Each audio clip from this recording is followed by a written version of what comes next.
This is why people come here. There's our driver. Start her up, Mike. You guys want to get together for a big old group shot? Yeah, we can do that. Can I take a picture there?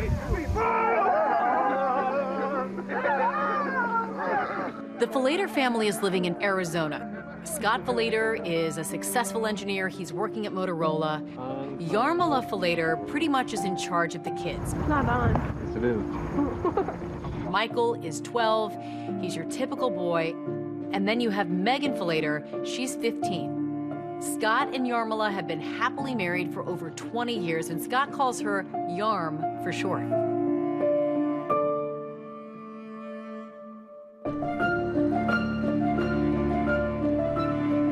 Tierra Bueno, that's Spanish for good land. It's a residential neighborhood, middle class. Northeast Phoenix at that time had a reputation to be a very safe, quiet community. We don't usually respond there. It's not a high crime area we normally work. My name is Michael Falater. My father is Scott Falater. In 1997, I was 12 years old. My father was hard at work. He was a product engineer for Motorola. Religion was always important in my family. We were members of the Church of Jesus Christ of Latter-day Saints.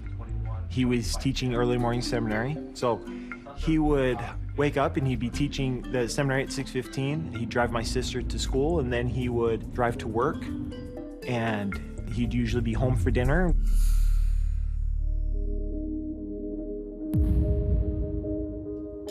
January 16th, it was a typical Thursday for my family. I recall having family dinner. After dinner, I went and worked on the computer to prepare for the next day's church class. And then the kids went to bed at 9 o'clock. It's been a long day at work. He's prepping for his religious education class, and now his wife wants him to go fix the pool filter at 9 in the evening. That is a very long day. She was deathly afraid of the thing turning green on us. And so I went out to try to work on the pool filter. The O-ring was so old and kind of stuck. And he tries to dig it out of the pool pump, and he's not able to get it all out. It's now closer to 9:30 or so at night. Not a lot of light. He's frustrated. I'm just going to give up and go to sleep. Where am I going? To radiology. We're going to take some x-rays. My wife was asleep on the couch with ER on television, and I woke her up and kissed her goodnight, apologized for not fixing the pool filter, told her I'd get to it the next day, and went to bed myself. I was really exhausted and crashed in bed. I would guess it was between 9:30 and 10 o'clock.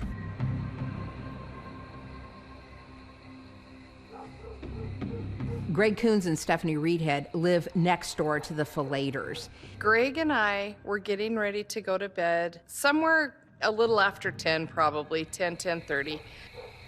And then I heard moaning or crying or something. And then I told Greg, I think it was something outside. We just really didn't want to be nosy neighbors or be, eavesdropping. But Greg thought, hopefully this isn't something bad happening. And so he went and looked over the wall. What the neighbor sees is a body of Yarmila Falater just lying there. He thinks that maybe this is someone who's just drunk and passed out. Some time passes, and Scott then comes out onto their backyard. He then grabs her by the arms, over her head, and drags her to the edge of the pool. He then seems to roll her body into the pool. We thought he was splashing her and trying to wake her up, and then I remember Greg running in. Oh my God, he put her head underwater. She's in the pool, but now he's actually holding her head under the water. 911, what is your emergency? I don't know. My neighbors, there was a bunch of yelling and screaming going on. I looked over the fence, and the husband just threw, I believe, the wife into the pool, and looked like he's holding her underwater. All right, I'll get somebody out there. Thank you. Thank you. Yeah, my biggest concern was just to get there as quickly as I can to hopefully prevent it. It was a life or death situation, and time was of the essence. Police officer, my front yard. Okay, can you talk with the officers? Officer Stanowitz arrived on scene. We went over the wall. The suspect at the time was unaccounted for. We did not know where he was at. I had no idea how dangerous he was. You know, was this an ambush situation? So just high amount of adrenaline. I saw Yarmila floating in the pool. Officer Stanowitz began to tend to her and pull her out of the pool. You know, just looking at the water, it was like a light pinkish color, so I knew it was bad. And as soon as I picked her up and saw the water go dark red, you know, that's when my heart did sink. I've never seen a shark attack in person, but to me, it was reminiscent of a shark attack. Sergeant Stanowitz, he was addressing Yarmila Falater, and that's when I first saw Scott Falater. I saw him from outside. I approached the Arcadia glass door that was partially open. We stepped in, and from what I recall, almost immediately I recognized Scott Falater at the top of the stairs, wearing a crisp white t-shirt, red flannel pajamas, and he made remarks to the extent of, "What's going on? What are you doing in my house? Why are you here?" I was just hopelessly confused at first. I kept asking, what is going on? All they would do is yell, "Get down," you know, "Shut up, get down." I pointed the gun, I had a gun pointed at him, and I was yelling at him to show me his hands and to get on the ground. I holstered my gun and I handcuffed him. They asked me how many people were in the house. He told us 4. We asked him who, and he said it was his family, his wife, 2 kids, and himself. Well, at that point, I'd observed his wife in the swimming pool when I jumped over the back wall. So that surprised me. I heard an officer Layden, you know, yelling and giving verbal commands. At that point, I checked her pulse, you know, both on her neck, both on her wrist, and I wasn't getting anything with the amount of blood. I knew that she was gone.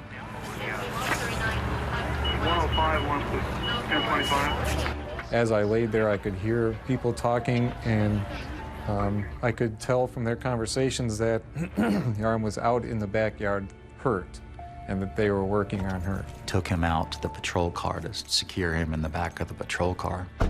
Then it came to sweeping the house, and that's when I learned of Michael Falater and Megan Falater asleep in their rooms upstairs, and they were still asleep. Thank God they were fine. They were untouched, unscathed.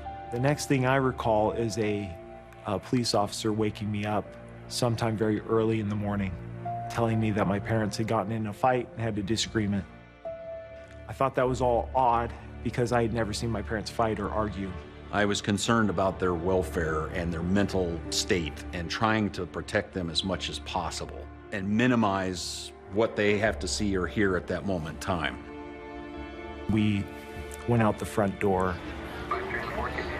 At that point, a police officer came to my sister and I and said that during the argument, my mother died. And then that police officer walked away. I went to bed as a 12-year-old kid with a happy life, and I woke up to a police officer telling me that my mother had died. And it's everything that you think it would be and more.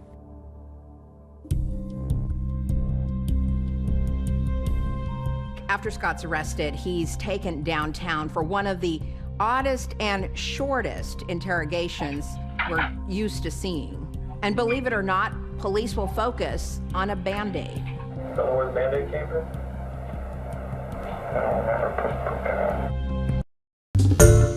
Hi everyone, George Stephanopoulos here. Thanks for checking out the ABC News YouTube channel. If you'd like to get more videos, show highlights, and watch live event coverage, click on the right over here to subscribe to our channel, and don't forget to download the ABC News app for breaking news alerts. Thanks for watching.